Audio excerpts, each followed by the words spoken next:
नमस्कार, आदाब, सत श्री अकाल, जय भीम, जोहार। मेरा नाम है नवीन कुमार। कहां है वो कागज नहीं दिखाएंगे कहकर नागरिकता कानून पर उछलने वाले? सुन लीजिए और पूछिए अपने आका से कि समूचे भारत से और खासकर मुसलमानों से कागज मांगने वाली मोदी सरकार अपने कागज दिखाने को राजी क्यों नहीं है? क्योंकि अडानी का सवाल है, मोदी के दोस्त का, क्योंकि दोस्त के राज पर पर्दा डालना दोस्त का फर्ज होता है। जांच के नाम पर कमेटी के गुप्त मेंबर्स बनाने का नाटक सुप्रीम कोर्ट ने पकड़ लिया और पूछ दिया कि लिफाफे वाले बाबू अंदर में क्या है? तो सुनिए, अंदर में है अडानी का राज। सुप्रीम कोर्ट ने लिफाफा मोदी सरकार के मुंह पर दे मारा और कह दिया कि यह तो विश्वास के साथ घपलेबाजी है, इसको नहीं मान सकते। कागज तो दुनिया को दिखाना पड़ेगा। जरा इस खबर को ठीक से सुनिए और समझिए कि अडानी के नाम पर सुप्रीम कोर्ट में बंद लिफाफे का राज क्या है और क्यों सुप्रीम कोर्ट इस पर तमतमा उठा। क्यों कह दिया कि आपको दिक्कत क्या है अडानी की जांच करने वालों के नाम बताने में? इसमें ऐसी कौन सी गोपनीयता भंग हो जाएगी? एक कंपनी ही तो है, भारत की लाखों कंपनियों की तरह। फिर यह कैसी होशियारी है, कैसी पर्देदारी है? क्यों मोदी सरकार अपनी रिपोर्ट को लिफाफे में बंद कर रही है? मतलब अडानी को बचाने में पूरी ताकत लगा रही मोदी सरकार को सुप्रीम कोर्ट से जोरदार झटका लगा है। एक तरफ अडानी की कंपनियों का भट्ठा बैठता जा रहा है, दूसरी तरफ दुनिया के निवेशक हाथ खींचते जा रहे हैं, तीसरी तरफ बैंक नया कर्जा देने को राजी नहीं है, चौथी तरफ उसके कारोबारी सौदे रद्द होते चले जा रहे हैं, पांचवी तरफ विपक्ष जेपीसी की मांग पर अड़ा हुआ है, छठी तरफ सांसद अडानी की जांच कराने के लिए सेबी को लगातार चिट्ठी लिख रहे हैं, सातवीं तरफ नरेंद्र मोदी और गौतम अडानी के यारी दोस्ती के किस्सों पर गली मोहल्लों के लौंडे भी मजा ले रहे हैं, आठवीं तरफ एक सांसद ने प्रधानमंत्री को चिट्ठी लिखी है कि अडानी का पासपोर्ट क्यों नहीं जब्त करते, नौवीं तरफ हिंडनबर्ग न चेतावनी से पीछे हटने को राजी है, न धमकी से और न लॉलीपॉप से, और 10वीं तरफ सुप्रीम कोर्ट अडानी की कुंडली खोलने की तरफ बढ़ता जा रहा है। और यही सबसे बड़ी चिंता है अडानी की, मोदी की, भाजपा की और इन सब के बीच के रिश्तेदारियों की। सुप्रीम कोर्ट ने पिछली तारीख पर मोदी सरकार से साफ साफ कहा था कि अडानी की जांच की जरूरत है, आप एक कमेटी बनाकर बताइए। यह बात है 13 फरवरी की।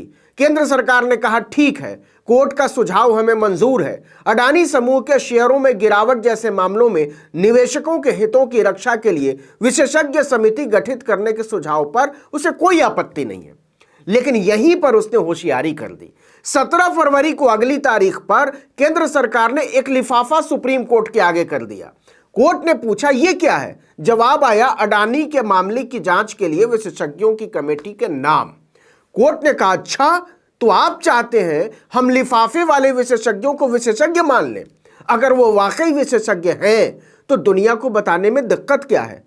हम आपको बता दें कि पिछली तारीख पर शीर्ष अदालत ने सीधा सुझाव दिया था कि इस समिति में प्रतिभूति संबंधी विभिन्न विशेषज्ञों के साथ एक पूर्व न्यायाधीश या एक अंतर्राष्ट्रीय वित्तीय कानून विशेषज्ञ को भी शामिल किया जा सकता है। कोर्ट ने कहा हम इस लिफाफेबाजी को नहीं मानते, आपको कागज तो दिखाना पड़ेगा। सरकार के खिलाफ सुप्रीम कोर्ट का रवैया इस बात का सबूत है कि कोर्ट भी मोदी सरकार की चालाकियों से वाकिफ है। वो जानता है कि अपने मित्र को बचाने के लिए मोदी सरकार किसी भी हद तक जा सकती है। उसे अंदाजा है कि कमेटी बनाना सिर्फ एक ढोंग है, क्योंकि उस कमेटी में सरकार ने अपने भरोसेमंद लोगों को ही चुना होगा। वो जांच में भी वही कहेंगे जो अडानी के हक में होगा, वरना सुप्रीम कोर्ट केंद्र सरकार के लिफाफे को रद्दी की टोकरी में क्यों फेंकता? सुप्रीम कोर्ट को केंद्र सरकार की चालाकी कतई पसंद नहीं आई और सरकार को जबरदस्त फटकार लगाते हुए एक्सपर्ट्स के नाम सील बंद लिफाफे में लेने से साफ इनकार कर दिया। आपको पता ही है कि इस मामले की सुनवाई खुद चीफ जस्टिस डीवाई चंद्रचूड़ की बेंच कर रही है। इसमें जस्टिस पीएस नरसिम्हा है, जस्टिस जेबी पारदीवाला भी शामिल है। इस पीठ ने कहा कि हम निवेशकों के हितों में पूर्ण पारदर्शिता बनाए रखना चाहते हैं। सबको पता चलना चाहिए कि हो क्या रहा है, कौन जांच कर रहा है, उनका इतिहास क्या है। हम सील बंद लिफाफे में केंद्र सरकार के सुझाव को स्वीकार नहीं करेंगे। कोर्ट ने बिफरते हुए कहा कि आपने जो नाम सौंपे हैं वो दूसरे पक्ष को नहीं दिए गए तो पारदर्शिता की कमी मानी जाएगी, जबकि उनके बारे में जानना उनका हक है। इतना ही नहीं, अगर हम सरकार से मिले नामों को स्वीकार कर लेते हैं तो ये सरकारी कमेटी जैसी चीज हो जाएगी, जबकि समिति में लोगों का अटूट और पूरा विश्वास होना चाहिए।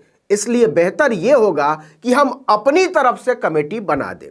इसके साथ ही सुप्रीम कोर्ट ने कहा कि हम आदेश सुरक्षित रख रहे हैं, अगली तारीख पर हम इस पर आगे बहस करेंगे।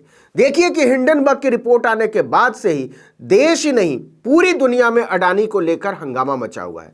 अब तो दुनिया के बड़े बड़े निवेशक मोदी और अडानी के रिश्तों पर जांच की बात कर रहे हैं और अपने निवेश सौदों से हाथ पीछे खींच रहे हैं। इसमें सबसे बड़ा निवेशक फ्रांस की टोटल एनर्जी है, लेकिन अडानी हिंडनबर्ग को ही धमकाने पर उतर आए।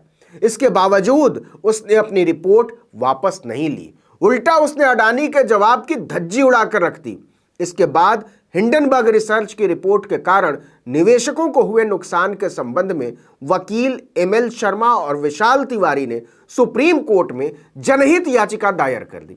इसी पर सुप्रीम कोर्ट ने 10 फरवरी को पहली सुनवाई की थी। सुनवाई के दौरान मामले की गंभीरता और निवेशकों की स्थिति पर चिंता जाहिर करते हुए सुप्रीम कोर्ट ने केंद्र सरकार को विशेष समिति गठित करने का सुझाव दिया था ताकि सेबी को व्यापक अधिकार दिया जा सके।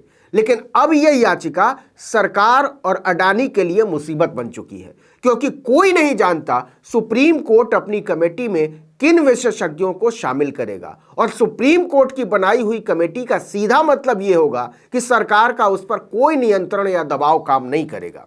और जैसा कि कोर्ट ने कहा था कि इसमें किसी जज को भी रखा जा सकता है, अगर उसने ऐसा कर दिया तो मतलब यह हुआ कि पूरी जांच की निगरानी सुप्रीम कोर्ट के पास होगी। और अडानी के लिए इससे बुरी खबर कुछ और नहीं हो सकती, क्योंकि कुछ तो है जो मोदी सरकार छिपाना चाहती है, कुछ तो है कि वो जेपीसी से भाग रही है, कुछ तो है कि वो सुप्रीम कोर्ट के सामने विशेषज्ञों के नाम तक नहीं खुलकर बताना चाहती। लेकिन सुप्रीम कोर्ट ने केंद्र की चालाकियों को भांप लिया और उसकी मंशा पर पानी फेर दिया।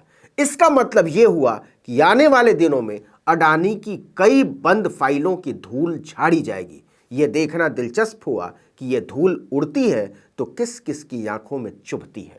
इस वीडियो में इतना ही, लेकिन अगर आपने आर्टिकल 19 इंडिया को अब तक सब्सक्राइब नहीं किया है तो फौरन कर दीजिए, बेल आइकॉन दबाइए, घंटी जैसी आकृति, लाइक कीजिए और कमेंट करके बताइए हमारा वीडियो आपको कैसा लगा। यूट्यूब पर देख रहे हैं तो हमारे चैनल को सब्सक्राइब कीजिए, फेसबुक पर देख रहे हैं तो हमारे पेज को लाइक कीजिए, इंस्टाग्राम पर हमें फॉलो कीजिए और हमारा ट्विटर हैंडल है article19_India और मेरा ट्विटर हैंडल है नवीन जर्नलिस्ट। आप मुझे भी फॉलो कर सकते हैं। नमस्कार।